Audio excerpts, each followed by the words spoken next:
sa kanyang task. Eddie, go. Ay, pasabog ka, nak. Eddie, go. Eddie, wow. Una niyang binuo ang panungkit na gagamitin sa pagkuha ng wooden blocks. Malambot. Okay lang yan. Come over. Come over. What if gamitin na to para mas madali ang buhay? Habang patuloy sa kanyang task, si Fiang ay napapanood na siya ng iba pang Big Four. This is so easy for Fiang. Halika. Sama ka sa akin. Maaasahan ba siya? Maaasahan si Fiang po. Anong masasabi mo sa naalatan sa pagkain mo? Kaya niya yan. Pato? Go, Fiang.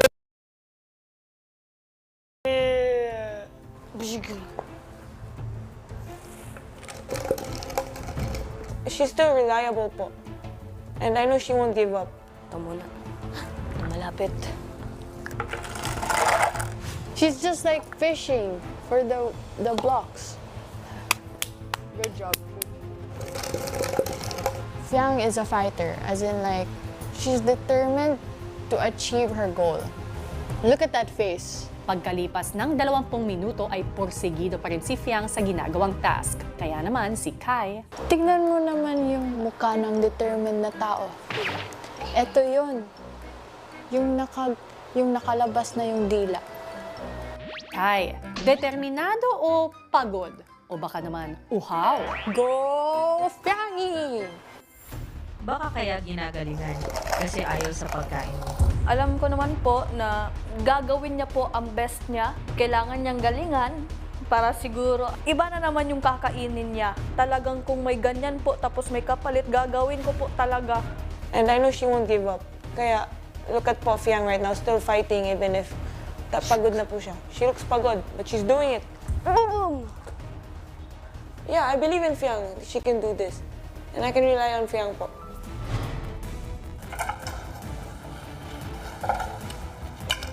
Ano ba yan, madam? Tapos na ang girl. Tapos na po. Matapos ang kanyang task, si Fiang bumalik sa loob ng bahay kung saan sabay-sabay narinig ng housemates ang anunsyo ni Madam. Congratulations, Fiang. Tagumpay ka sa iyong task. Thank you, madam. Oh my goodness!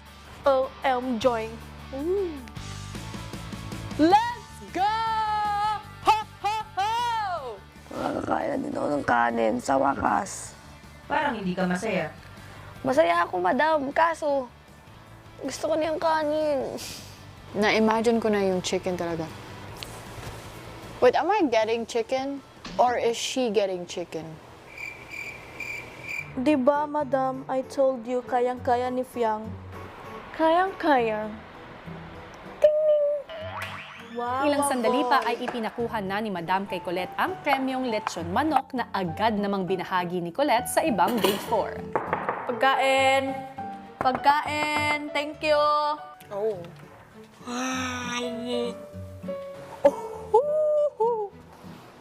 Salamat! Sarap na ulam ko.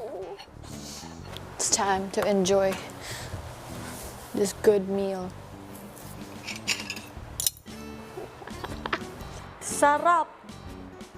Good job, Fiang.